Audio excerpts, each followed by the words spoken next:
momentos antes da gente poder começar, né, João? Isso, mas quando você fala assim, vou começar, ainda espera É, parar transcrição. É aqui, pronto, parei a transcrição, agora sim, agora está valendo. Então, gente, boa tarde a todas e todos, né? Me apresentando, quem não me conhece, meu nome é João César, sou professor da PUC Minas e um dos coordenadores do Psitrap, professor Carlos Eduardo também, junto com a gente, coordena o nosso grupo de pesquisa, Psicologia, Trabalho e Processos Psicossociais, e hoje nós temos aqui a alegria, nós mudamos inclusive a data do encontro mensal que a gente faz, que normalmente é na última sexta-feira do mês, nós mudamos para hoje para ter a participação da professora Maria Elizabeth Antunes Lima, uma pessoa que é muito importante para a gente, tanto no sentido intelectual quanto no sentido afetivo, né? Está na história da gente. E muita gente não sabe, né, Beth? Eu posso falar de carteirinha, a importância do seu trabalho, a sua importância para a história da psicologia do trabalho. Não é só aqui em Minas, em Belo Horizonte, em Minas, não, é no Brasil mesmo. É, a gente, só para falar da obra do Leguian, está aqui, de trazer o Yves Clos, essas pessoas, um conjunto de conhecimentos que chega até nós, graças ao seu esforço. Nós somos todos devedores aí desse esforço que você fez e para divulgar esse conhecimento, partilhar isso com a gente. Sua generosidade precisa ser dita, né? Então, muito obrigado.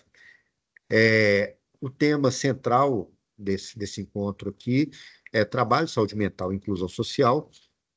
A gente pensou, Beth, de um eixo argumentativo central, poderia passar em torno daquele capítulo do livro, seu e do Marcos Bresci, publicado no livro da Iris Goulart, né, de 2002, sobre o trabalho. O capítulo tem o título Trabalho como Recurso Terapêutico.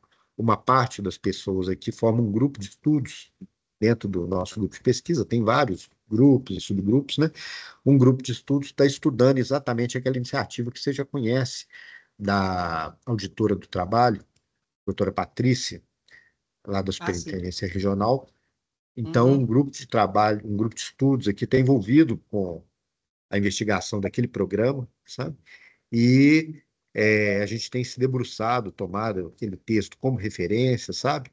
Então, esse é um eixo narrativo central. Mas, evidentemente, você está com liberdade para caminhar, né? Não tem nada formal, é uma conversa, mesmo um encontro, né? A gente chamou Uhum. essa atividade de um encontro com você, você tem liberdade para caminhar, e aí depois a gente abre um tempinho para um bate-bola. Tá. Pode ser? Uhum. Tá? Carlos, você quer falar alguma coisa antes de passar para a Beth? quero te agradecer, João, por ter conseguido fazer essas amarrações com Beth aí. A gente já conhece a agenda dela, né? E todas as intervenções, atuações, mas faço minhas as suas palavras, né? Especialmente aí por ter tido chance de ter sido orientado pela Beth. Logo que ela estava, né? Na hora que ela acenou o tchau, eu entrei no programa, né? De pós-graduação da UFMG. Falei, não, sem essa eu não posso passar, não. E, de fato, tem publicações aí muito importantes, sobretudo a liderança de uma perspectiva que a gente tem em Minas aqui é muito forte, que é um legado que esse grupo, especialmente o Psitrap, faz questão assim, de revitalizar continuamente, né? Seja nas orientações, nas produções ou inclusive nas lives que a gente tem tentado fazer, sempre com uma perspectiva mais crítica, né? Porque de coaching todo mundo tá já bem cheio, né? É isso aí, obrigado, Beth. Beth, está contigo, então. Bom, gente, eu agradeço muito essa apresentação tão generosa, né, de vocês. Fico feliz e honrada com o convite e com a confiança, né, por tratar de um tema que eu acho tão importante, ao mesmo tempo ainda cheio de enigmas, né, de questões ainda não respondidas. Por um motivo simples. Inclusive, quando o João me convidou, acho que você deve se lembrar, né, João? É claro que eu posso. O tema é muito importante, porque eu pelo menos não tenho recebido convites para falar sobre esse tema. É muito mais frequente eu receber convites tanto para artigos como conferências para falar sobre a psicopatologia do trabalho, o trabalho como adoecedor, mas o trabalho nesse sentido de um recurso para tratamento, reinserção social de pacientes e outros grupos que eu vou falar aqui, eu normalmente não recebo. Então, eu acho um tema de muita importância, inclusive negligenciado por nós pesquisadores. Acredito que por vários motivos.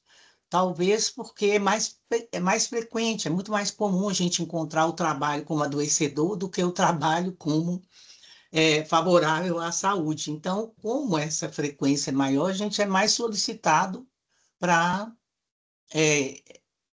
discutir, estudar e analisar o trabalho como adoecedor. Mas eu considero assim, extremamente importantes as pesquisas feitas nessa área de ergoterapia, inclusive a ergoterapia é anterior à psicopatologia do trabalho, ela é secular, é uma prática secular, mas pouco analisada, discutida e destrinchada cientificamente. E não por acaso, esse artigo que serviu de mote, né, para vocês me convidarem, foi o artigo que eu publiquei junto com o Marcos, o Marcos Flávio Brescia, e foi por solicitação dele. Ele, na graduação, me pediu para estudar esse assunto, porque, não sei se você se lembra, mas tinha um estágio na graduação supervisionada em saúde mental e trabalho, e desde os primeiros dias eu deixava claro que o campo da saúde mental e trabalho ele se abre nesse duplo leque, né? São duas disciplinas que compõem esse campo, a ergoterapia e a psicopatologia do trabalho.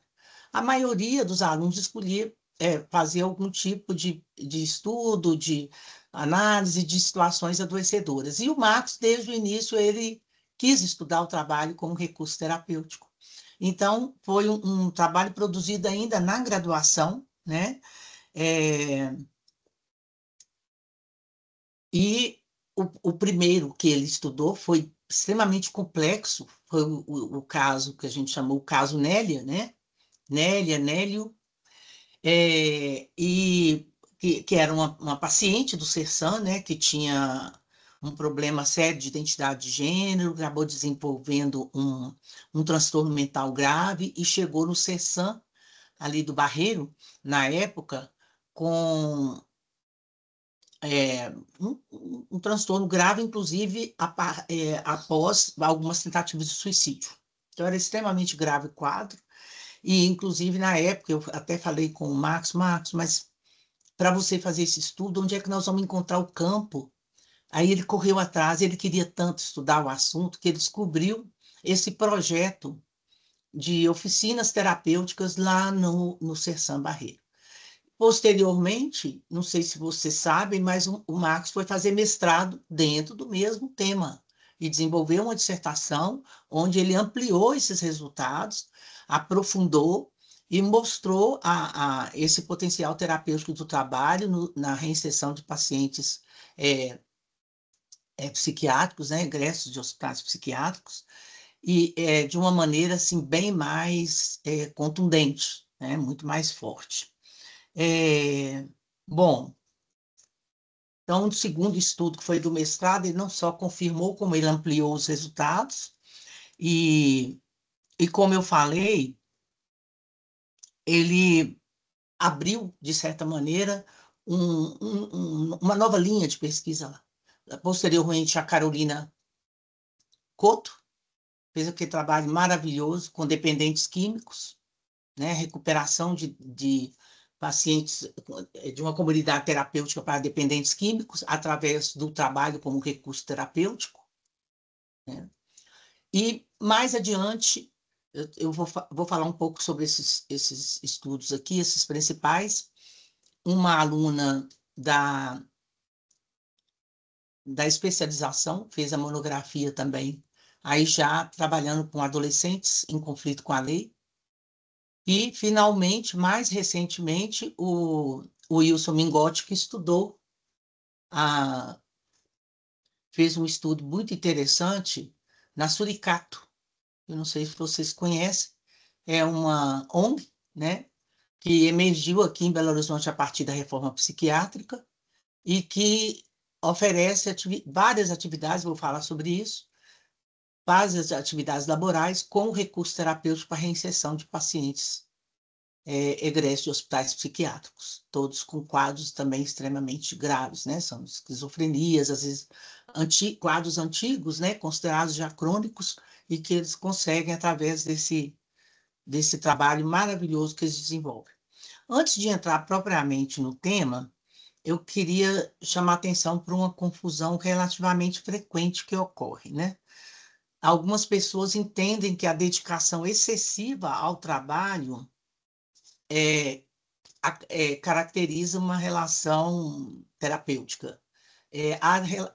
Essa relação excessiva, compulsiva, quase obsessiva com o trabalho, é o que hoje a gente chama de workaholic, né? Ela não é uma relação saudável e muito menos terapêutica com o trabalho. Tem um artigo antigo do Deju em que ele chama esse tipo, ainda não tinha o termo workaholic, né? E esse artigo dele me chamou a atenção justamente porque no mestrado eu encontrei alguns casos de pessoas que faziam esse uso do trabalho, que ele chama de trabalho como contrainvestimento dos afetos. Os afetos que são insuportáveis para o indivíduo, ele contrainveste esses afetos através do uso excessivo do trabalho, a dedicação compulsiva.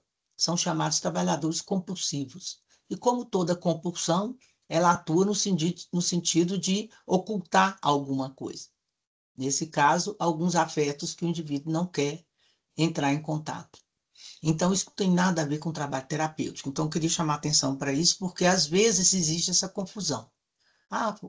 Fulano se dedica, ele está apaixonado pelo trabalho. Quando você vai olhar de perto, com um olhar mais clínico, aí você percebe que ali não tem nada de terapêutico. Tem o uso do trabalho como contra-investimento, né, de afetos. Quando o João me convidou, ele falou sobre as novidades, né, em torno dessa questão. Então, eu escolhi, como eu falei, 3 casos bem diversos. Provavelmente, alguns vocês já vão conhecer, mas nem todo o pessoal que está aqui conhece. Eu acho que mesmo aqueles que conhecem esses trabalhos, esses estudos, acho que merece a gente debruçar sobre eles sempre. Só para vocês terem ideia, o fato de ter sido convidada e estar preparando esse material para esse bate-papo nosso aqui hoje, me fez debruçar novamente sobre os textos. E eu descobri muita coisa nova, né? Então, o texto da Carolina Couto, a Carolina, ela publicou imediatamente após a defesa da dissertação. Era publicação imediata, ele é de suma importância, né? E aí reli o trabalho da Helena Brum, que é a aluna que fez a monografia, né, da pós-graduação, especialização, né? E do Wilson Bingotti, que é um estudo mais recente, quando eu já estava na Novos Horizontes. Depois que eu me aposentei da UFMG, né, eu trabalhei 7 anos na Novos Horizontes e foi um trabalho que eu orientei. E foi tão forte para ele fazer esse trabalho que ele foi estudar psicologia depois. Então, ele hoje é psicólogo, né? Graças a essa experiência dele com a ergoterapia. O primeiro caso, que foi que a Helena Brum estudou, ela trabalhava numa ONG ligada ao BH Trans e que acolhia adolescentes infratores, adolescentes em conflito com a lei, e oferecia uma atividade de trabalho para eles. E eu escolhi pequenos trechos desse caso, porque eu acho esse caso extremamente interessante, pela riqueza do depoimento desse adolescente. Então, é um programa do BH Trans, que eu não sei se ainda existe, se não existir, é uma pena, porque eu achei extremamente interessante a iniciativa. Eles acolhiam esses adolescentes que eram apreendidos, porque estavam fazendo o roubo, o uso de drogas, ou enfim, qualquer contravenção, e essa ONG acolhia, esse programa acolhia, e oferecia um trabalho para eles. Um desses trabalhos era de treinamento e orientação de crianças nas escolas para lidarem com o trânsito. Então, eles educavam as crianças nas escolas para o trânsito e podiam usar os recursos que eles quisessem, tá? Então, a questão era como orientar essas crianças de modo a permitir que elas lidassem melhor com os problemas cotidianos postos pelo trânsito das grandes cidades, né? Esse adolescente, que eu vou contar a história dele aqui rapidamente, eu vou resumir, mas só pegando os pontos mais importantes. Ele era caçula de 3 irmãos, ele vivia uma história de abandono paterno. O pai, aos 5 anos de idade, o pai abandonou a família, a mãe ficou sozinha com 3 filhos, era obrigada a trabalhar, então ela deixava o mais velho cuidando dos mais novos. Então ele é o caçula, o mais vulnerável, o mais protegido, e o irmão dele, que era um pouco mais velho que ele, que cuidava dele. Então ele tem uma história de abandono. Mais adiante ele abandona os estudos, porque ele dizia que na escola ele era chamado, ele sofria bullying, era chamado de sem pai, e aí ele abandona a escola e passa a viver nas ruas de Belo Horizonte. Rapidamente ele se tornou líder de uma gangue que praticava assaltos. Aos 8 anos ele recebeu um diagnóstico de hiperatividade, passou a tomar remédios controlados. Depois, aos 14, ele abandonou esses medicamentos, passou a usar drogas, cheirava tiner, cola, usava maconha, crack, cigarros comuns, álcool, todos os tipos de... Desculpa aqui. O celular está vivo. E aí, quando ele foi apreendido pela polícia e chegou no programa do BH Trans, a primeira atitude dele foi de rejeição total ao programa. E como ele tinha essa característica de liderança, ele começou a liderar os colegas para sabotar todas as atividades que eram propostas. Então, os monitores propõem alguma atividade, ele falava para os colegas não aderir. No entanto, o que foi nossa aluna que estudou o caso dele, percebeu, a Helena, é que aos poucos ele foi descobrindo novas capacidades nele, aprendendo a gostar do que ele fazia e inverteu a situação. Ele passou a liderar os colegas no sentido de realizar as atividades e parar de sabotar. Então, ele começou a usar a liderança dele de uma forma positiva. Ele era o mais competente do grupo, estava sempre disposto a desenvolver novas técnicas. Eles usavam técnicas circenses nas escolas, por exemplo, para poder sensibilizar as crianças, né, para a questão da educação para o trânsito.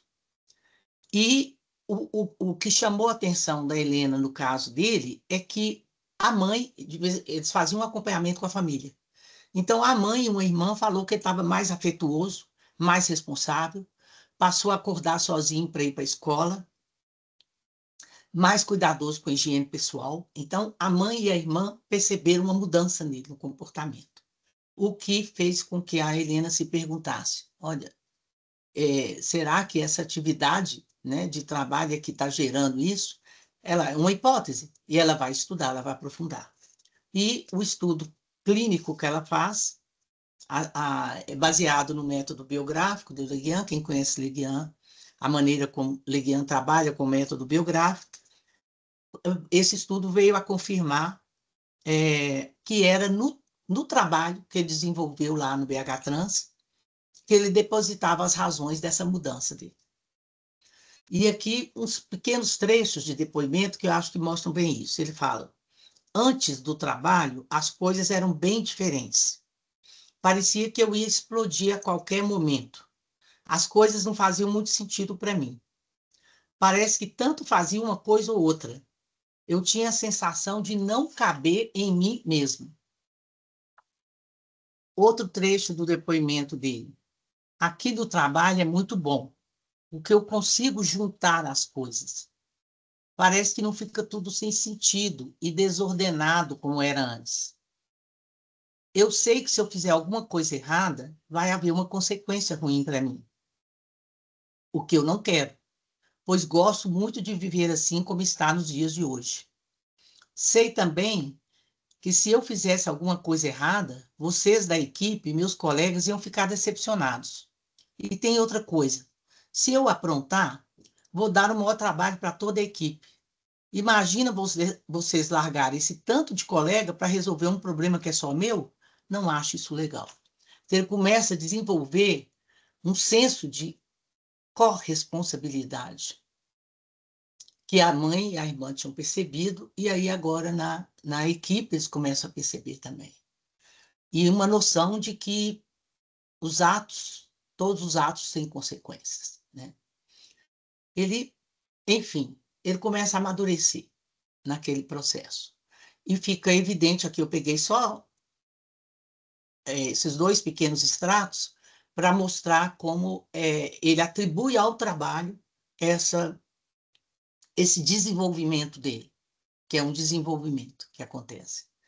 O segundo caso, eu extraí da dissertação da Carolina Couto, que eu já falei aqui, que é muito importante, e também porque mostra, eu resolvi diversificar para mostrar como a ergoterapia pode ser utilizada em campos diferentes. Então, é um adolescente em conflito com a lei e agora vão ver uma comunidade terapêutica para dependentes químicos. Tratamento e recuperação de dependentes químicos. Como é que a Carolina chegou até mim? Ela era terapeuta ocupacional, não é psicóloga. Trabalhava numa comunidade terapêutica aqui em Belo Horizonte. E na experiência dela como terapeuta ocupacional nessa comunidade, ela começou a observar, ou seja, uma observação empírica, informal, que aqueles pacientes que aderiam mais às atividades propostas na comunidade terapêutica eram os pacientes que apresentavam melhores resultados, recuperavam mais da dependência, mais facilmente e de forma mais duradoura, porque eles faziam um acompanhamento, né? Então, ela já tinha observado isso. Ela queria entender como que isso acontecia.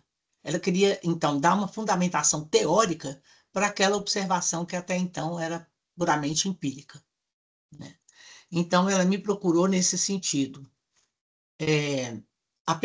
As perguntas que ela se fazia na época. Se o trabalho é um dos recursos utilizados na comunidade terapêutica, qual seria o seu impacto sobre o dependente químico? De que maneira o trabalho participa na recuperação desses pacientes?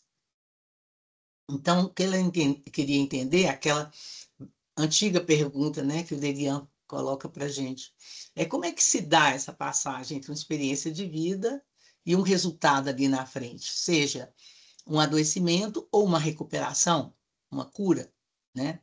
Em alguns casos, ela percebia, depois de muito tempo de acompanhamento, que a pessoa permanecia sóbria, né? Ela não tinha mais necessidade de usar a substância. Até porque o trabalho nessa comunidade era tanto interno, eles desenvolviam atividades internas, mas desde o início eles eram estimulados a ter um projeto para o mundo externo. Eles sempre tendiam a externalizar aquela atividade laboral, para que a pessoa se reinserisse no mundo de onde ela havia saído.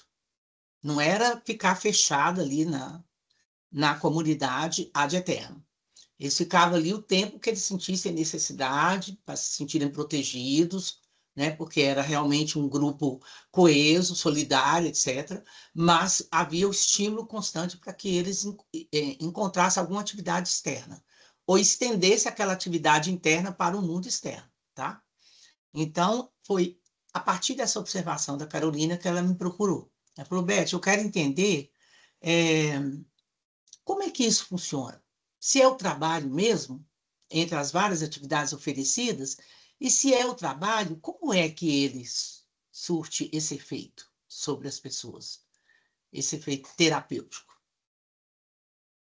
Então, ela estudou em profundidade 2 casos, eu escolhi um, que é um rapaz de 30 anos, filho mais velho de uma família de classe média alta, um caso grave de dependência química com uso de maconha, cocaína desde os 13 anos de idade. Ele está com 30 anos, além de cigarros comuns e bebidas alcoólicas. Ele já havia passado por várias comunidades terapêuticas, inclusive uma na Itália. Como ele é uma pessoa que vem de uma família que tem recursos econômicos, a família já tinha recorrido a tudo, inclusive uma comunidade terapêutica na Itália. Passou por várias internações em hospitais psiquiátricos e, após todas essas tentativas, pela primeira vez ele apresentou adesão ao tratamento, principalmente as atividades propostas pela comunidade. Então, isso foi surpreendente para todo mundo que acompanhava a história dele, a família, né, principalmente. Ele foi convidado a realizar um projeto, primeiro criar um projeto para ele, um projeto pessoal. É o próprio sujeito que cria o projeto. Deveria ser definido por ele a partir dos seus desejos e suas necessidades, né? E, além disso, propor a realização de uma atividade na sede da comunidade, sendo gradativamente incentivada a ampliar a proposta para atividades externas, como eu já falei, né? A ideia é que as escolhas que ele fizesse expressassem as descobertas que ele fazia a respeito dos seus interesses, necessidades, habilidades, limitações e potencialidades.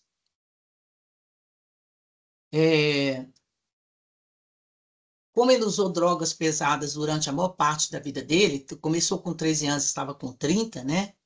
Ele tinha impactos importantes, tanto do ponto de vista cognitivo como emocional, e, inclusive, nos seus contatos sociais.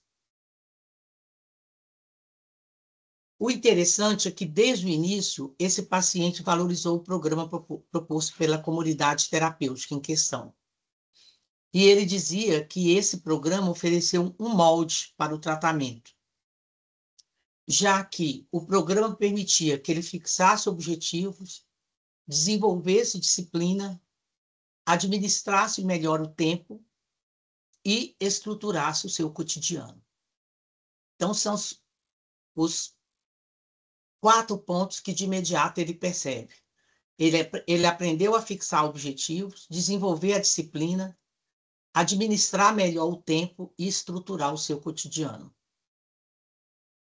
Além disso, ele começa a perceber, pouco a pouco, que aquelas atividades desenvolvidas ali o ajudavam a enfrentar a angústia que ele sentia, principalmente porque, à medida que ele foi aderindo ao tratamento, ele começou a se deparar com algo que o angustiava muito, que era a pobreza do seu mundo interno.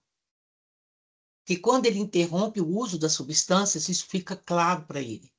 Que aqueles anos que ele esteve imerso nos efeitos químicos da droga fizeram com que ele estabelecesse uma relação quase que unicamente ideal com o mundo e consigo mesmo. Então, o seu contato com a realidade era limitado e alterado, reforçando o seu isolamento.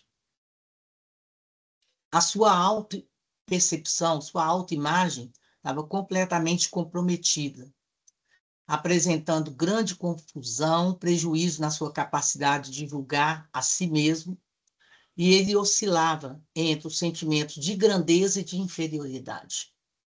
Ora, ele dizia que ele podia tudo, ora, ele dizia que ele não, era incapaz, totalmente incapaz. Então, isso tudo acabou por impedir de construir um conhecimento sobre suas reais possibilidades e limites, o que alimentava sua angústia e gerava um impulso para recorrer às drogas. Porque no momento que estava sob efeito das drogas, isso desaparecia, né? Inclusive, ele ficava mais na onipotência, né? Na capacidade extrema de realizar tudo. Então, as atividades que ele participou, que ele escolheu para aderir na comunidade, acabavam impondo um contato direto com a realidade. Então, isso já é o primeiro ponto. Elas obrigavam, impunham que ele entrasse em contato com a realidade. Por quê? Ele tinha que lidar com necessidades materiais e humanas, as possibilidades e as limitações da própria instituição para atender essas necessidades, espaço físico, quantidade e qualidade dos materiais e das ferramentas disponíveis. Então, ele tinha muitas vezes que encontrar soluções para problemas que se apresentavam de maneira imediata, ou então o trabalho não ia produzir resultados. À medida que ele progredia na recuperação, os desafios iam aumentando. Aumentava também a variedade de experiências que ele enfrentava individual e coletivamente, e isso foi gerando mudanças internas, mudanças subjetivas, inclusive no lugar ocupado pelas drogas na sua vida. Ele começa a entender melhor qual é o lugar que as drogas ocupavam na sua vida. Então, vou mostrar alguns trechos, uns extratos do depoimento dele, para mostrar como que isso fica claro, essa mudança interna, né? Ele escolheu, durante uma época, à medida que ele foi avançando, ele escolheu trabalhar na padaria da comunidade, né? E aí, um belo dia, ele enfrentou uma situação de fracasso. E ele fala o seguinte: hoje eu estava com pressa e o pão queimou. Porque aquilo que eu acreditava que era capaz de fazer, um pão muito bom, não saiu muito bom, porque não esperei o tempo certo da massa. Então, aí entra a necessidade dele se submeter às imposições da realidade, às imposições materiais da atividade que ele escolheu realizar. Então, o pão, para poder ficar bom, ele tem o tempo certo. Então, aquela ansiedade, aquela pressa, fez com que ele fracassasse. Descobri que a minha verdade não era real, de achar que eu sabia tudo. Na droga, você acha que está no nirvana, mas eu nunca dava conta de fazer o que eu imaginava. Eu queria correr atrás do ideal, da grandeza, né? Então, ele foi percebendo que pelos resultados das suas ações no mundo, né, errando e aprendendo, ele descobria possibilidades e limites, suas possibilidades e limites. Então, ao realizar as atividades dele em um ambiente de segurança, liberdade e iniciativa, ele tinha autonomia, ele descobriu, por meio de ensaios e erros, suas reais capacidades. Aprendeu a colocar seus projetos em prática e descobriu aquilo que ele resolveu chamar de verdadeiro eu, que ele chama de verdadeiro eu. Aí ele diz: a liberdade me ajuda a acreditar mais naquilo que eu estou fazendo. A minha capacidade não é a determinação do outro, não é a regra do outro. Cada um é um. Aqui eu convivo com o meu eu verdadeiro todo dia. E dentro do meu eu, com a liberdade que tenho, vou aprendendo com os meus erros e acertos. E vou consertando. Pela liberdade, eu venho aprendendo a lidar com a responsabilidade dos meus atos. Olha que coisa extremamente interessante, porque como as atividades lá são colocadas de maneira livre, e daqui a pouco eu vou falar um pouco sobre isso, porque ele vinha de uma longa experiência em comunidades terapêuticas.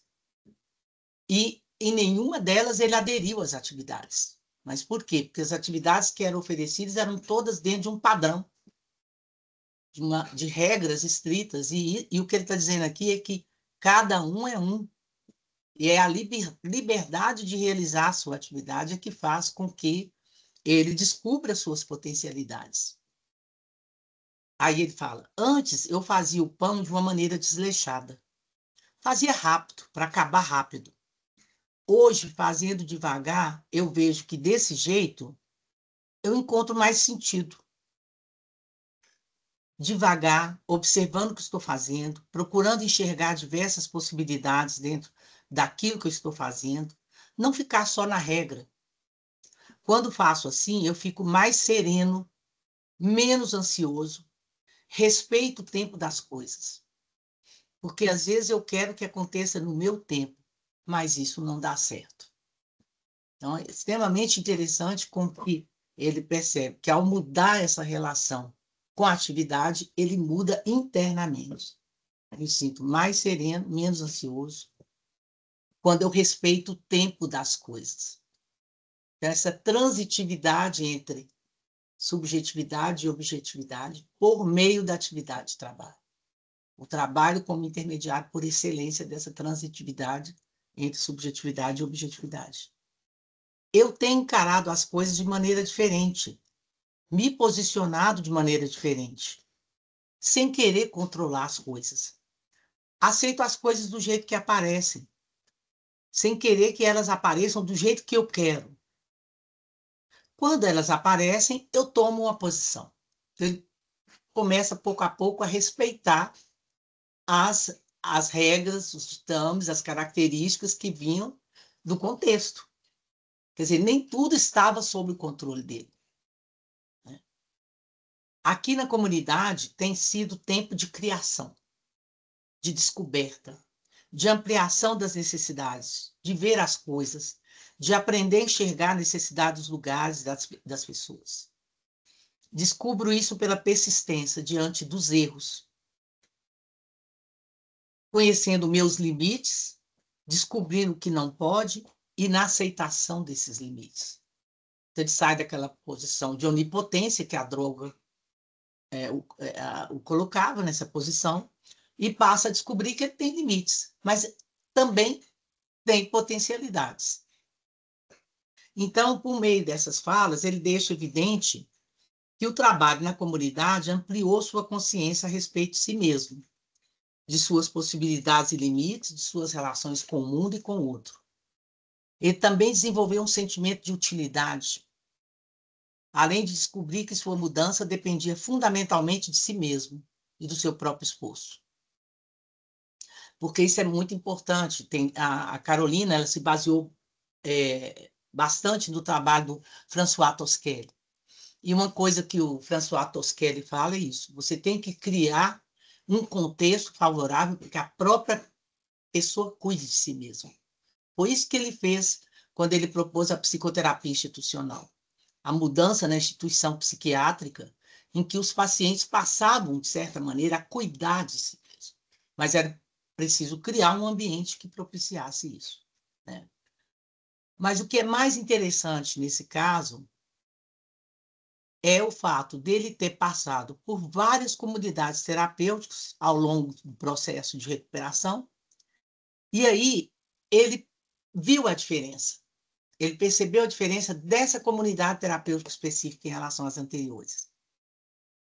Então, o que ele percebeu? Que quando uma comunidade terapêutica determina de forma rígida a tarefa a ser realizada, não há resultado terapêutico. Por quê? Porque o sujeito fica impedido de tomar iniciativa, de se expressar, de descobrir novas possibilidades, de criar. E ele falou que nas outras comunidades ele nunca teve essa possibilidade de agir com autonomia, com liberdade. Além disso, nas outras comunidades, ele sentia que a maneira como o trabalho era ofertado para os pacientes prejudicava o sentido que eles atribuíam à sua ação. Aí ele vai dizer, olha que interessante, nas outras comunidades, eles é quem falam a regra e como você deve fazer a atividade. Você não tem poder de escolha, você não tem iniciativa. Se alguém te diz antes o que e como fazer, você não criou, você não descobriu. É difícil colocar um significado naquilo. Você não está nem refletindo naquilo ali. Você faz apenas para não ser punido. Então, o próprio sentido da atividade ficava prejudicado, e deixa claro isso. Quando ele agia de maneira, por um controle remoto, né? De maneira a simplesmente obedecer regras, né? Parâmetros pré-estabelecidos. Então, fica claro que, nesse caso, o trabalho perde seu poder terapêutico, já que ele não oferece concretamente possibilidade de iniciativa e de criação. Eu até me arrisco a dizer que o trabalho, nesse caso, por incrível que pareça, apesar de ele ser ofertado numa comunidade terapêutica, ele pode ser patogênico. Então, essas comunidades terapêuticas, das quais ele fez parte anteriormente, podiam estar piorando o quadro dele. A atividade que eles proporcionaram, com o argumento de que seriam atividades que iriam ajudar na recuperação, podia estar piorando o quadro dele. Eu arrisco a dizer isso. Por quê? Porque nos estudos que a gente faz em psicopatologia do trabalho nos mostram isso, que atividades de trabalho rigidamente controladas, que impedem a tomada de iniciativa, a inovação, a criação, o poder de agir do sujeito, são atividades que são patogênicas. Então, é irônico, né, que em comunidades terapêuticas se ofereça um trabalho que pode aprofundar mais ainda o problema do paciente. O terceiro e último caso que eu queria apresentar para vocês foi o que foi feito na Suricato. Suricato é uma experiência inovadora realizada em BH, talvez alguns conheçam. Como eu já disse, foi interesse do Wilson Bingotti, um aluno da pós-graduação da Faculdade Novos Horizontes, e eu o orientei.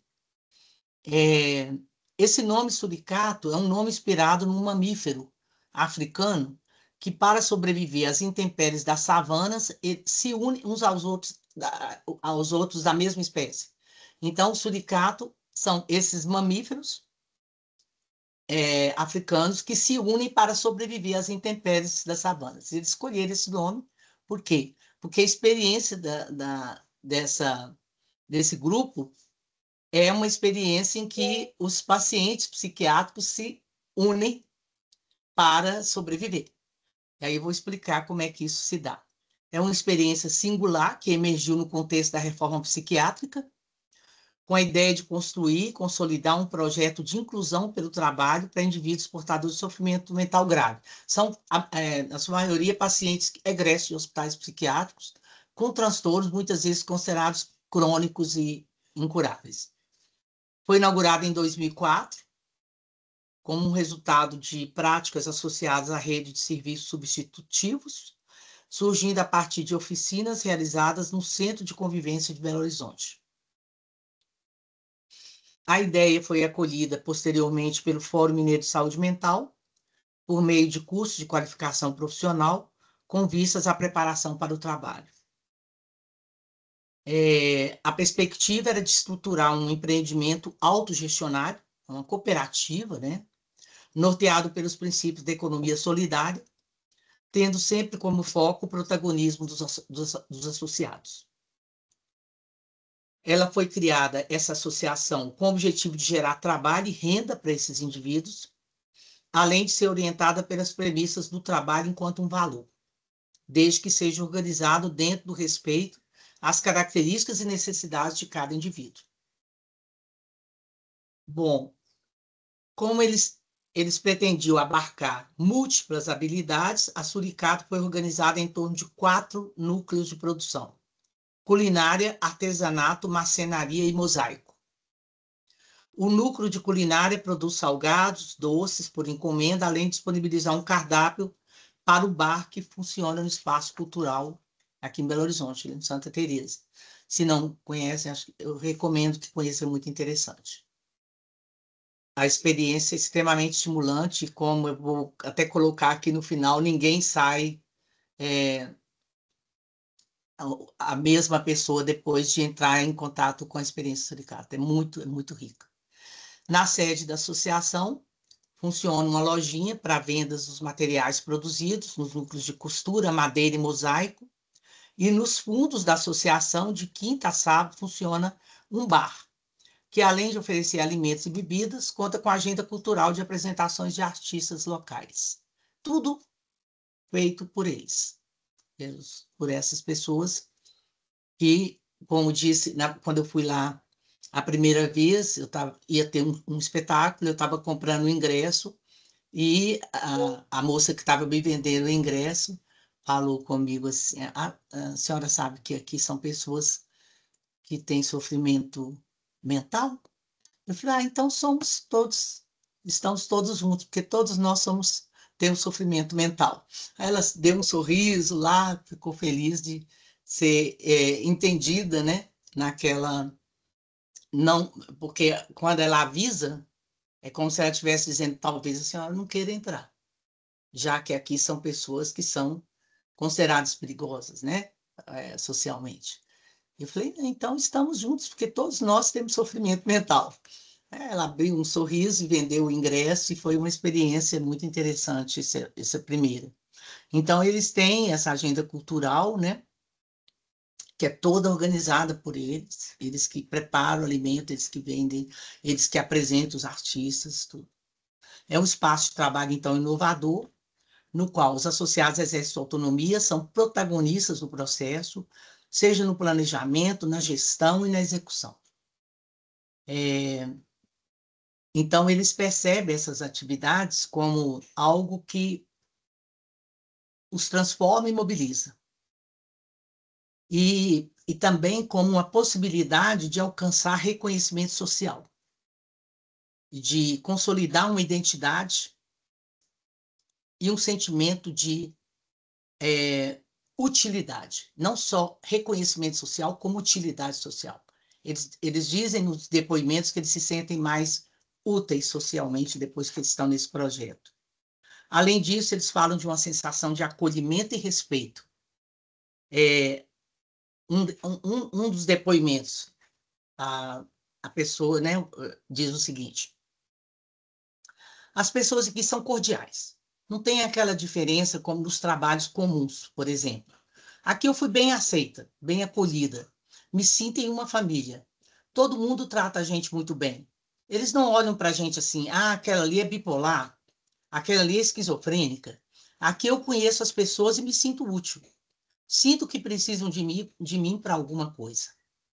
Então, tudo indica, né, à medida que a gente aprofunda na compreensão dessa associação, que o trabalho para os associados tem um viés libertário. Eles se referem à associação como um espaço de trabalho democrático, solidário, no qual as particularidades de cada associado são compreendidas e aceitas pelo coletivo. E isso permite, como eles deixam bem claro, o crescimento pessoal. Olha outro depoimento aqui. Eu fui aceito aqui e isso já despertou um certo respeito com essa solidariedade que tem no grupo, de reconhecer que o outro não está bem, que precisa de um tempo para melhorar, para colocar as ideias no lugar. Se precisar de ajuda, tem sempre um ouvido, tem sempre um ombro aqui que vai entender a sua diferença. Então, assim, eu posso não estar bem hoje, inclusive não estou dando conta de trabalhar, não estou dando conta de exercer a minha parte. Os outros vão entender que eu não estou bem. Eu amadureci bastante aqui dentro. Eu cheguei de um jeito, hoje estou de outro. Cheguei em crise, surtado. Isso não fazia diferença aqui. Eu fui aceito assim mesmo. Estamos enfrentando um monte de desafios, no compromisso de fazer desse lugar um lugar de resistência, para fugir da loucura que tem lá fora. Essa que é uma loucura nociva. Então, a loucura lá fora, essa sim, é uma loucura nociva. É muito interessante. Eu percebo um afeto das pessoas, uma coisa diferente. As pessoas se sentiram mais úteis, mais capazes. A gente leva o trabalho em conjunto um pelo outro. Se um estiver precisando de ajuda, eu posso muito bem largar o meu posto e ajudar. Associação é um lugar solidário. Portanto, a Suricato promove um espaço coletivo no qual a afetividade e solidariedade são centrais. De modo geral, os participantes percebem como local de resistência, de pertencimento e de luta, onde encontra a possibilidade de se reconhecer e serem reconhecidos como indivíduos, como cidadãos, como parte da sociedade. Embora o sofrimento mental possa ser um complicador no convívio com os outros, isso não os torna incapazes de lidar com os conflitos, em especial aqueles relacionados à atividade de trabalho. Então, eles resolvem, inclusive, os conflitos internos lá, discutindo, né, entre eles. Sempre com os profissionais ao lado. Os profissionais estão lá à disposição. Psicólogos, terapeutas ocupacionais, tá? Psiquiatras, e eles podem recorrer. Mas eles têm o máximo de liberdade e autonomia possível, inclusive para resolver os conflitos. Então, tudo indica que o Suricato proporciona um ambiente diverso, né, diversificado e bastante diferente das empresas tradicionais.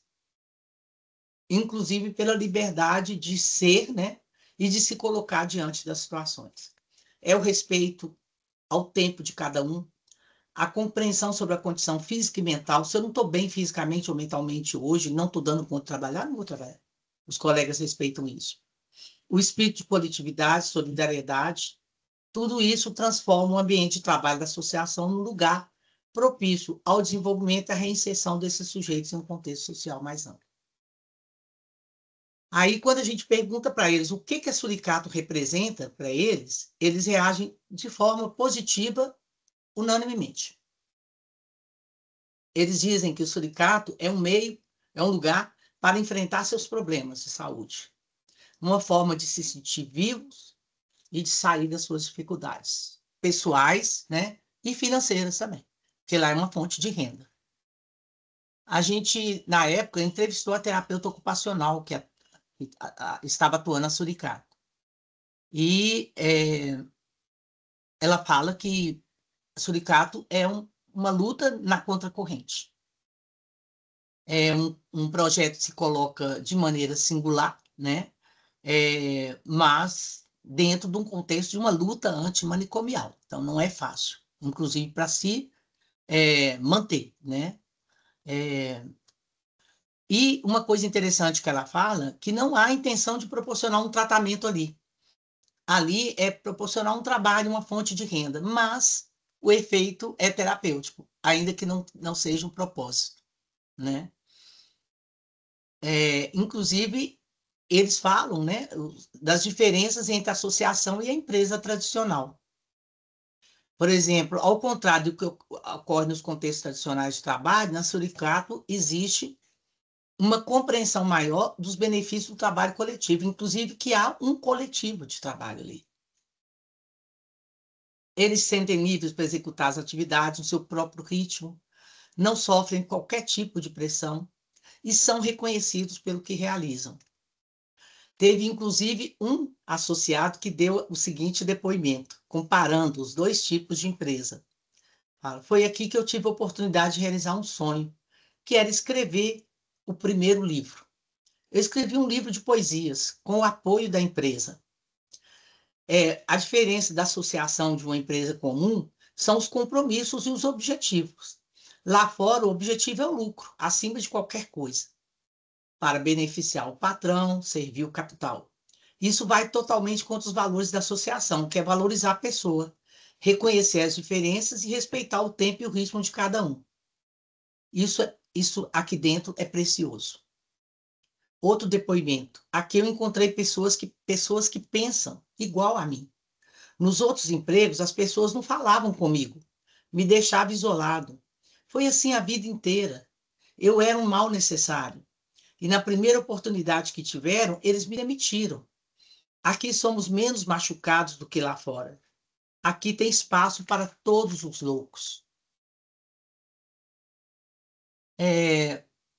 Então, a terapeuta ocupacional, ela fala isso no depoimento dela, que não existe qualquer semelhança entre suricato e empresa tradicional.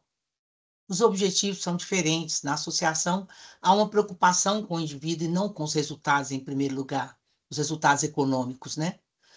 Trata-se, acima de tudo, de criar um meio propício à realização de um trabalho coletivo de qualidade. E é nesse sentido que, apesar de não ter o propósito de ser terapêutico de início, acaba sendo terapêutico. Aí a terapeuta ocupacional dizendo: a diferença da associação para uma empresa comum está na sua concepção enquanto projeto, enquanto estrutura, enquanto essência, enquanto existência. Ela tem como principal diferença o próprio desenho, em que há um esforço de que todas as pessoas participem dos processos.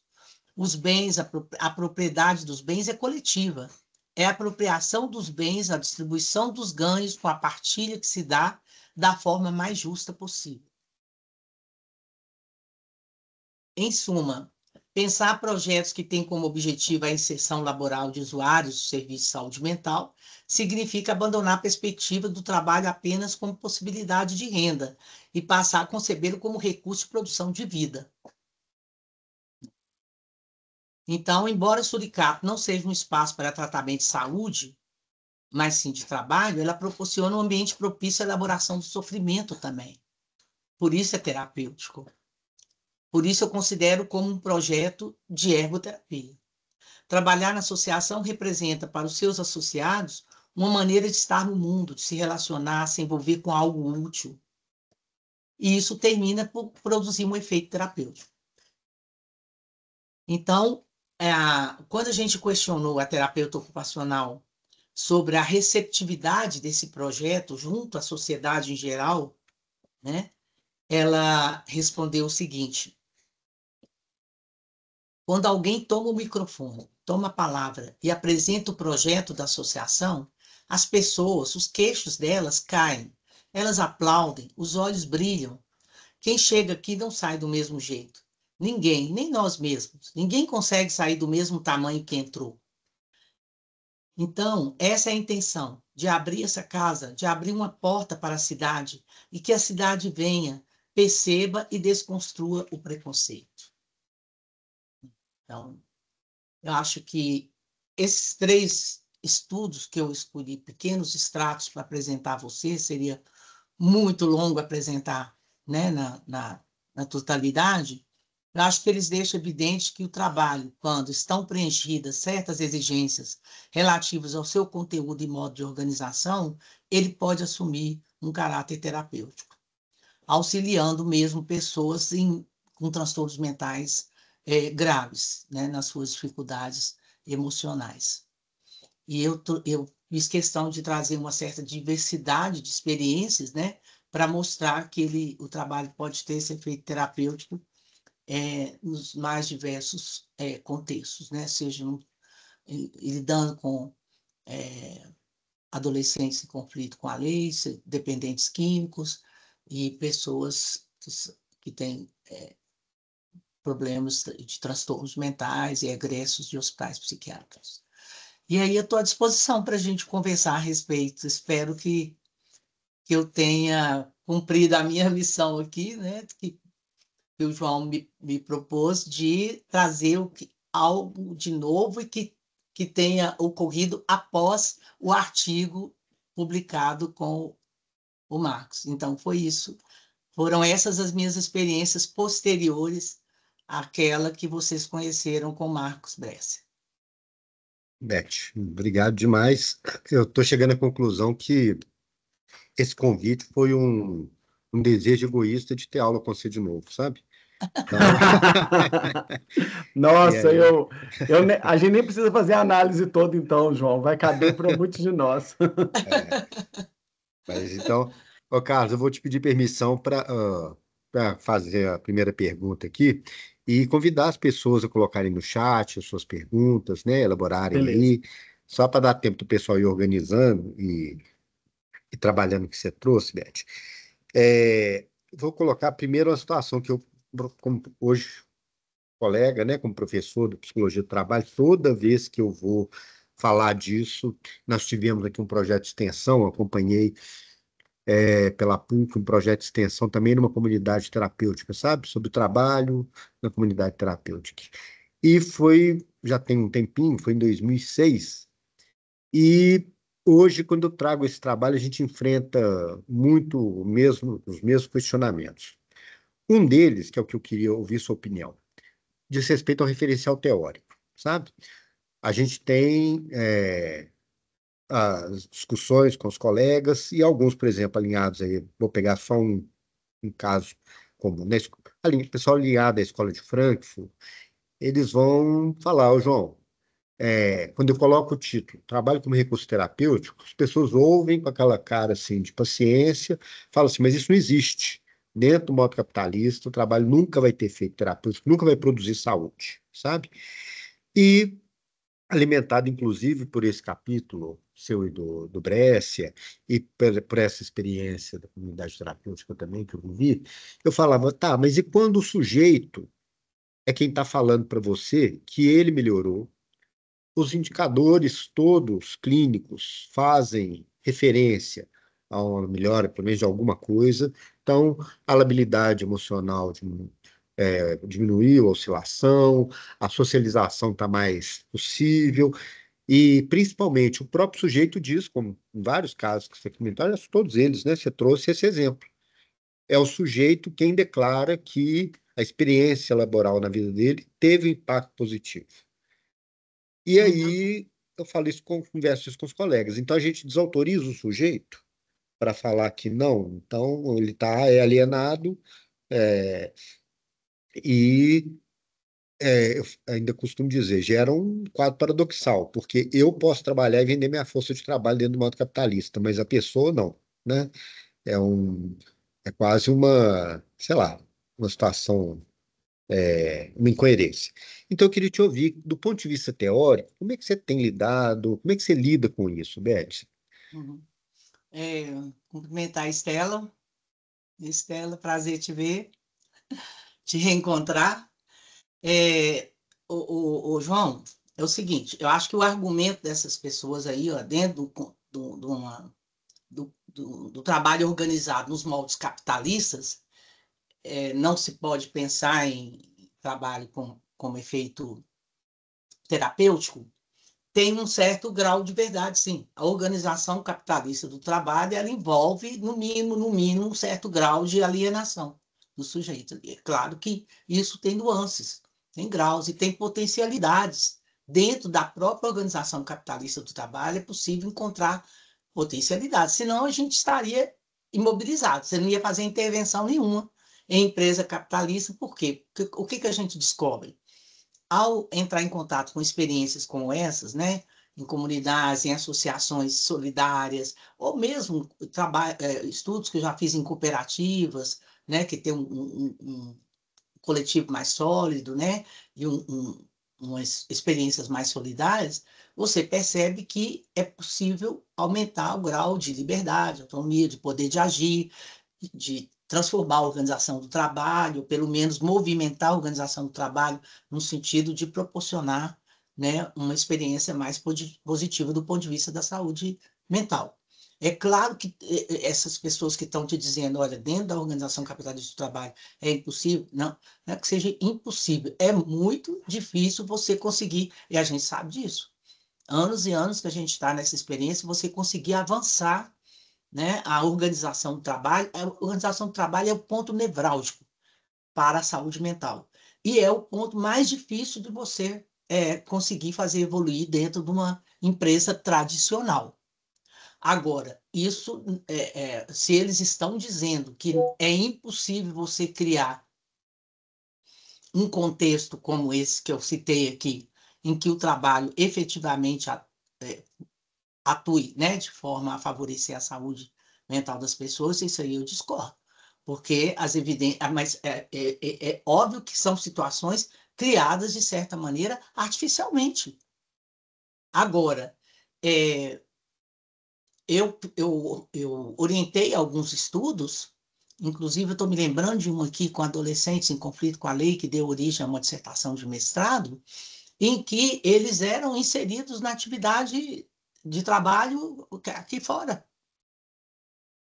Não é como esse caso que eu citei, que é uma associação amparada pelo BH Trans, entendeu? Então, eles estavam ali, vamos dizer, mais protegidos. Não, eles trabalhavam fora. Inclusive, teve um caso de um adolescente que eu acompanhei que foi muito interessante, em que ele roubava. Antes de ser apreendido pela polícia, ele praticava vários furtos. E quando ele foi inserido no trabalho, ele foi trabalhar no caixa de uma padaria. E aí foi extremamente interessante, não só porque o dono da padaria teve a confiança de colocá-lo no caixa, porque sabia que era um convênio, né? E ele sabia a história pregressa dele, e o fato dele ter sido objeto de crédito, de confiança, pela primeira vez, fez com que ele agisse na mais estrita honestidade e responsabilidade em relação ao trabalho dele. Então, assim, é, é, é possível mesmo num contexto de uma atividade de trabalho mais dentro dos moldes tradicionais. A comunidade terapêutica, onde a Carolina realizou o estudo dela, também ela propõe a elaboração de projetos que levem a pessoa para fora. O segundo caso, quem conhece o trabalho da Carolina, o segundo caso que ela estudou, não foi o que eu Aham. trouxe aqui, era o que ela chamou de Miguel, era uma atividade fora. Pode. Fora. Perfeito, perfeito. Eu li o livro Terra da Sobriedade, né? A comunidade dela lá. Terra da sobriedade. Eu E vi. aí, só para terminar esse questionamento, que esse questionamento é muito comum, Uhum. mesmo nas formas tradicionais de trabalho, capitalistas tradicionais de trabalho, existem possibilidades de você criar nichos de emancipação. Perfeito. Hum? E senão a gente estaria completamente imobilizado, no sentido Uhum. de, olha, em empresa capitalista eu não vou intervir. E quando você intervém e consegue fazer avançar a organização do trabalho, no sentido de dar mais poder de agir para as pessoas, a gente percebe uma redução, né, dos problemas de saúde mental e um avanço no caráter terapêutico daquela atividade. Então, ela pode ter não nessa dimensão que eu apresentei aqui, Uhum. né? Mas ela pode ter um caráter terapêutico nesse sentido, fazer. Perfeito. Perfeito. Ótimo, obrigado, Beth. Gente, estou abrindo a palavra aí. Quem quer falar? Estela, Thiago, doutorandos aí, os orientandos do Carlos.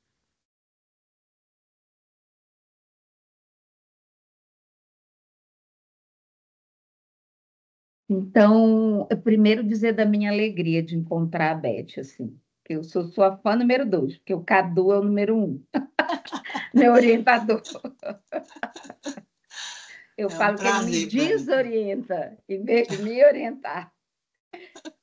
Então, é com alegria que eu estou aqui, assim, Beth. E você falando aí, eu estou com esse livro aqui, que você fez do Le Guin, né? Aham. Você falando do Le Guin, eu estou muito investida de estudar essa questão da psicopatologia do trabalho, sabe? Assim, eu acho que o Le Guin não foi suficientemente explorado, a não ser por você e pelo Cadu, que eu vou Aham. fazer revisão bibliográfica, eu encontro lá no final a Beth e o Cadu, e a não ser os franceses lá atrás, e então, né? Aham. Assim, apesar de alguns falarem dele. Mas uma coisa que me chama a atenção é que o Le Guin, eu acho que ele tem uma divisão quando ele começa a trabalhar essas questões. Eu não sei qual é o companheiro dele que nos hospitais psiquiátricos, quando voltaram, né, da guerra, alguns ficaram trabalhando obrigatoriamente dentro, né? E aí você fala que essa questão, a importância da autonomia do trabalho. Uhum. Quer dizer, não é só a ergoterapia per si, né? Você fala desse histórico também, né? Lá atrás Uhum. que tem uma divisão aí, né? Que o Le Guin, ele vai mais adiante, assim. Ele não tem que ficar dentro da instituição psiquiátrica trabalhando, assim, Uhum. É. né? E eu achei isso e achei isso fantástico, assim, porque ele pode produzir mesmo, assim, ter seu próprio sustento, né? Então, aí você fala nos casos que você coloca, o que me chama a atenção é justamente o grau de autonomia que cada um tem, que pode estabelecer um caminho, se não para a cura, mas para minorizar os agravos que esses pacientes tiveram, né? Então, a importância da autonomia no trabalho, do poder de criar. E aí, quando você traz essa coisa do nicho, quer dizer, mesmo dentro de um sistema capitalista, dependendo da empresa, né, você pode ter nichos que você tenha uma maior, digamos assim, autonomia. Tipo assim, a gente não pode desistir, né? Já que a gente não tem. Uhum. Mas é isso, assim, eu queria colocar essas observações, porque isso me toca muito, né? Porque eu estou estudando a saúde mental e trabalho da Guarda Civil Municipal, né? Uhum. Que tem muitos problemas. Você falou da questão da organização do trabalho, é o que mais, é isso mesmo. Eu acho que do que eu observo, o ponto nevrálgico está aí mesmo, sabe? Uhum. E aí, se você tem mais autonomia, você tem mais alegria no trabalho, isso coopera com a sua saúde. Se você tem menos poder, né, dos usos de si, como você falou, você aí causa sofrimento que pode vir a se transformar num adoecimento, né? Mas é isso, assim, eu queria que você comentasse um pouco mais, assim, né? Essas questões aí que eu te coloquei, que foram muitas. Estela, eu agradeço pela sua questão, porque ela me dá a oportunidade de falar de algo que eu não tinha, né? Não tinha como, aliás, nem tinha como colocar, porque senão ia ficar extenso demais a minha fala. Mas a ergoterapia, no contexto francês, né? Que envolve vamos dizer, um recrudescimento da luta antimanicomial, né? A superação da ordem asilar, que acontece ali no período pós-Segunda Guerra Mundial, Uhum. ela dividida, embora eles fizessem parte do mesmo movimento, e esses psiquiatras, né? E eles é que foram atrás dos pacientes, porque durante a guerra os pacientes foram liberados ou fugiram dos manicômios e voltaram para suas Uhum. famílias, né? Eles foram atrás desses pacientes egressos para saber como é que eles estavam. E, para surpresa deles, perceberam que muitos estavam bem. E eles eram considerados crônicos, incuráveis. Eles morreriam no hospital se não tivesse ocorrido esse fato durante a guerra. Os bombardeios em cima dos hospitais psiquiátricos, eles foram obrigados a liberar. E aí, eles começam. A primeira questão que surge nesse campo foi essa: será que o trabalho que eles estão realizando, o respeito, o reconhecimento social que eles adquiriram a partir do trabalho que eles realizam, será que isso teve um efeito terapêutico? Isso ajudou na recuperação desses pacientes?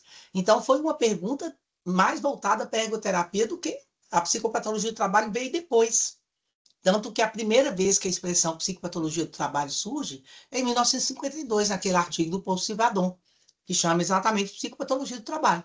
Até então, eles estavam se perguntando sobre o trabalho como poder terapêutico. E aí eles criam esse movimento, que é a psiquiatria social, onde se reúnem esses psiquiatras que estavam com essas perguntas. Só que eles são diferentes e têm divergências entre eles importantes. Uma delas é que eu até falei aquele dia, na última conferência que eu fiz lá na PUC, aquele evento, né, que o Carlos me convidou, eu falei sobre uma divergência entre Tosquelli e o Leguian, que acabou sendo ocorrendo no contexto de um dos colóquios de Bonneval, né? Que eu até tive dificuldade de conseguir os anais, não sei se você se lembra disso, mas é um debate maravilhoso entre dois gigantes, porque os dois são gigantes, né?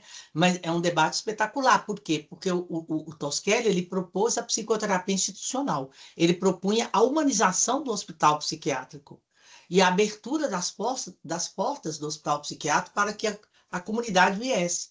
E o Leguian, ele propunha uma externalização gradual, porque um aspecto muito importante. O Leguian nunca negou a dimensão clínica da doença mental. Para ele, a doença mental não é uma questão política, ou econômica, ou ideológica. Não, ela é clínica. Existe a clínica da doença mental. E ela tem que ser cuidada, tem que ser tratada. Então, ele propunha uma externalização gradual, responsável, mas uma externalização. Ou seja, ele dizia o seguinte: quando ele debateu com o Tosquelli, ele falou o seguinte: o hospital psiquiátrico tem uma história muito violenta e muito trágica. Ele é impossível de ser humanizado. Esse espaço nunca será humanizado. Essas pessoas têm que voltar às suas comunidades de origem.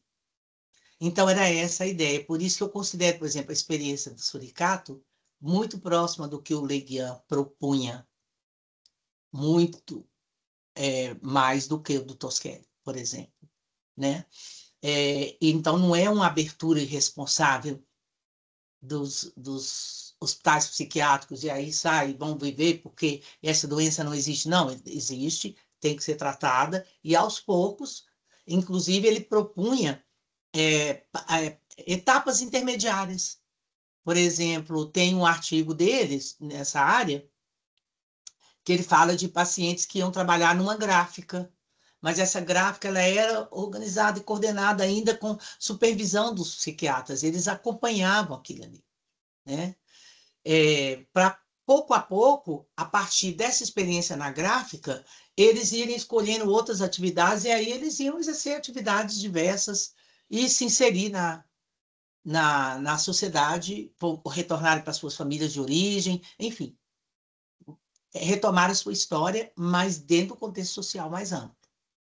Então, é bem diferente a perspectiva que o Le Guin propunha e que o Tosquelli ou até o próprio Paul Sivadon. Então, eles pertenciam ao mesmo movimento, mas eles tinham diferenças e até divergências importantes entre eles. E eu gosto muito da perspectiva que o Le Guin propõe. Eu acho ela maravilhosa, porque ela é feita com muita responsabilidade, com respeito ao fato clínico. Então, tem que ter um tratamento clínico dessas pessoas, sim. Elas não podem simplesmente ser liberadas de maneira irresponsável, porque nem a sociedade está pronta para acolhê-las e nem elas estão prontas para viver em sociedade, né? Então, ele propõe isso, eu acho muito interessante, e conheci uma experiência baseada na proposta dele lá na França. Algum tempo atrás eu estava fazendo o meu pós-doutorado e eu comentei com uma colega desse meu interesse. Ela falou, vou te levar para conhecer uma experiência. Eu conheci, no coração de Paris, na Bastilha, tem um restaurante. Você passa na rua, você não vai saber. Você pode simplesmente resolver almoçar naquele restaurante e não vai saber. Mas é uma experiência dentro dos moldes do que Le Guin propunha. Todas as pessoas que trabalham lá, que preparam o alimento, que servem a sua mesa, todas elas são egressas de hospitais psiquiátricos e antes considerados pacientes graves e que iriam talvez permanecer no hospital pelo resto da vida. E elas fazem parte de um projeto de externalização gradual, responsável, cuidadosa, e agora elas já adquiriram a possibilidade de trabalhar num restaurante no coração da cidade. Onde você pode ter entrado lá um dia, almoçou e não percebeu. Eu fui, e aí, obviamente, eu conheci os bastidores e tal, porque eu fui com essa intenção de conhecer o projeto. Mas um cliente comum pode chegar, simplesmente alimentar e ir embora e não vai perceber que são pessoas egressas do tal psiquiatra. Essa é a proposta do Le Guin. Beth, então, deixa eu só pegar uma carona nesse comentário seu, porque o mote principal desse encontro aqui, que seria pensar, por exemplo, essa iniciativa lá da Patrícia Siqueira, de inserção das pessoas com sofrimento mental nas empresas, né? E aí são empresas no mundo capitalista mesmo, supermercados, laboratórios, Isso, empresas de tecnologia. O Le Guin poderia ser um referencial teórico um referencial teórico. mais pertinente, porque, né? Você perguntou sobre referencial teórico, eu trabalharia com o referencial dele, mas é claro que a partir dele puxar outros ganchos, Puxa, porque tem as pessoas que continuaram, né, é, a obra dele e que partiram dele, né, e aprofundaram. Mas ele é um bom começo de conversa, porque é muito interessante a proposta que ele faz. perfeito, Sabe? ótimo. Tiago? Oi, João. Oi, Beth. João, saudade de ti, João. Beth, eu sou seu fã número 3 aí, já que a Estela falou que ela é a 2, né? Porque eu fui apresentado Hum. primeiro pelo Zé Nilton, que foi meu orientador do mestrado, e agora eu estou com o Cadu, né? Então, é sempre muito bom te ouvir, e eu acho que a forma como você traz as discussões Uhum. muito didática, né? Então, traz uma certa inspiração.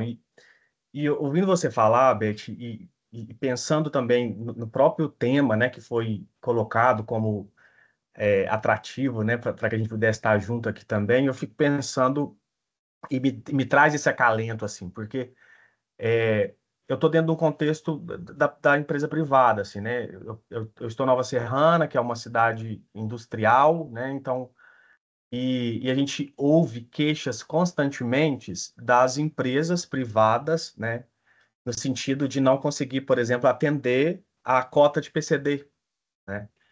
E aí a gente percebe esse paradoxo assim conflitante, porque a gente que estuda, a gente que está inserido nesses contextos, sabe que ainda tem muita gente necessitando de uma oportunidade, né? De voltar para esse mercado e de de alguma forma, contribuir com o seu trabalho, com o fruto da sua atividade, né, da sua criatividade, autonomia e tudo mais. Do outro lado, a gente tem as empresas dizendo que não acha e que não consegue cumprir essas cotas, né? Uhum.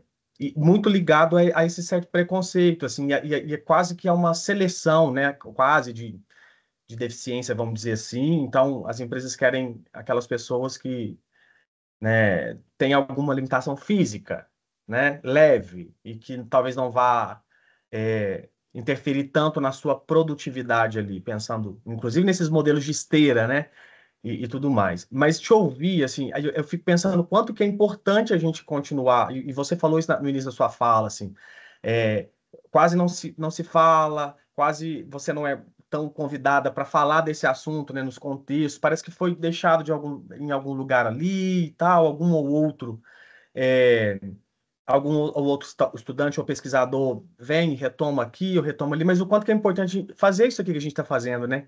E que o Psitrap acabou, por meio do João do Cadu, promovendo, porque eu acho que é isso que talvez dá uma inspiração maior, sabe? Para a gente poder falar um pouco mais sobre isso e da possibilidade, inclusive, de atender essas demandas empresariais, aí, vamos dizer assim, Uhum. né?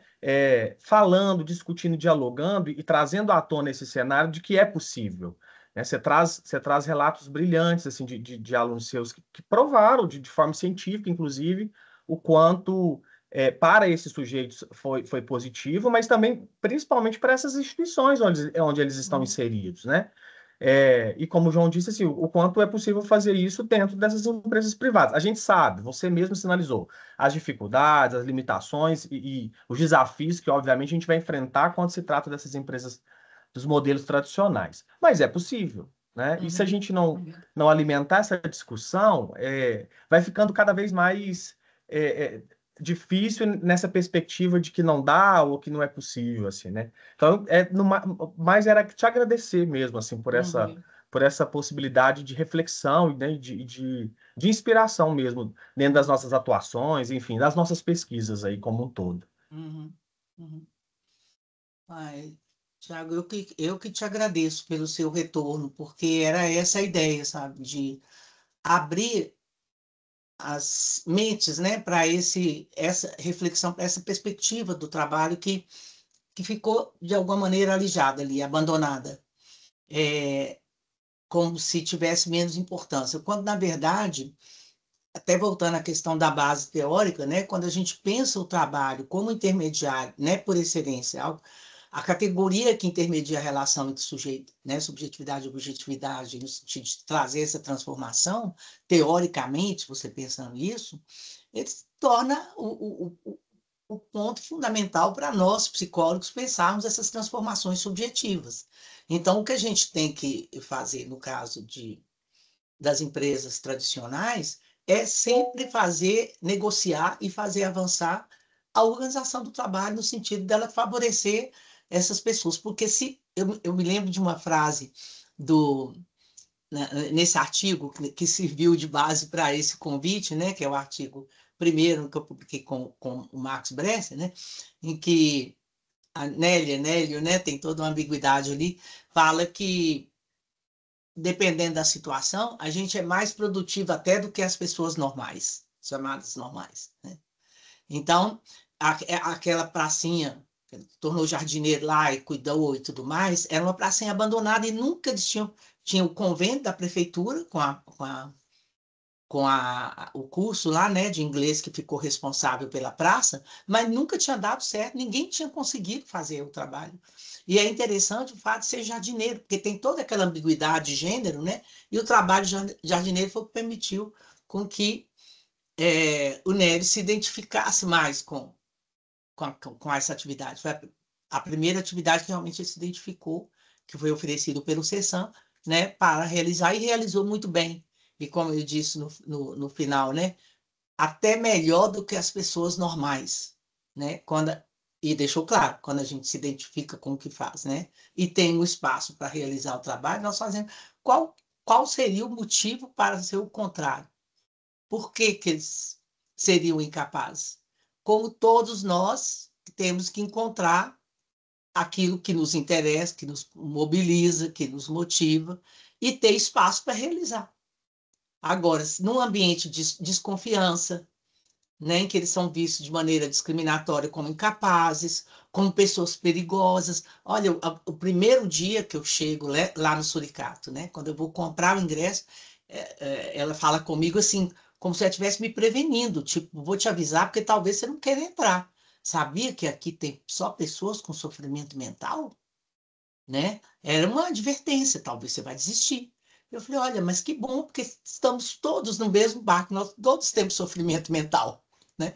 E eu nunca me esqueço do sorriso que ela deu na hora, tipo assim, ela me entender, né? E entendeu que nós somos iguais. Todos nós temos sofrimento mental, mais ou menos, mas temos, né? E aí, quer dizer, se você elimina esses, sensibiliza o entorno, né? Para que essas pessoas, para quem são essas pessoas de fato, elas vão ser respeitadas, né? De certa maneira, era o que o Tosquelli tentava, só que ele tentava trazendo a comunidade para dentro do hospital, fazendo aquelas quermesses e tal. Ele tentou trazer. O Leguian tenta levando essas pessoas de volta para a sociedade e a sociedade tentando acolhê-las, né? Agora, é óbvio que o preconceito é enorme, principalmente a pessoa com transtorno mental. É mais fácil você conseguir um trabalho para um egresso de uma prisão do que de um hospital psiquiátrico. Então, é muito grave porque tem um preconceito. Então, é preciso justamente fazer o máximo para que as pessoas percebam que não é. Aí, quando acontece essa externalização irresponsável, às vezes isso dá um efeito errado, negativo. Às vezes acontecem crimes, por exemplo, agressões, etc., que faz com que a sociedade se recolha mais ainda na defensiva e passe a ter medo, como se essas pessoas sempre fossem perigosas, etc., etc., né? E não simplesmente pessoas que têm, como ela disse, sofrimento mental, né? Como ela disse, como disse a outra para você, né? O problema é a loucura que está aí fora, né? Achei ótimo também. A loucura aí fora, essa que é perigosa. Essa que Essa é que é perigosa. perigosa. Eu me lembrei do Alienista, né, de Machado de Assis. É, isso aí. É. Muito Quem é o oportuno. louco nessa história e Quem que é o quem é o louco nessa história? perigoso, né? Isso mesmo. Ô, Beth, muito bom. Gente, nós estamos no horário, não quero abusar da Beth, não, deu, já deu 1h30 aqui, era o que a gente tinha pensado. Se ninguém tem mais pergunta, Beth, te agradecer novamente, viu? É, pessoal, agradecer a todos e todas. Eu vou pedir para todo mundo abrir a câmera para a gente fazer aquele famoso print, né? Parar a gravação. Parei a gravação aqui, isso. Então, se todo mundo, vou pedir para os monitores aí de plantão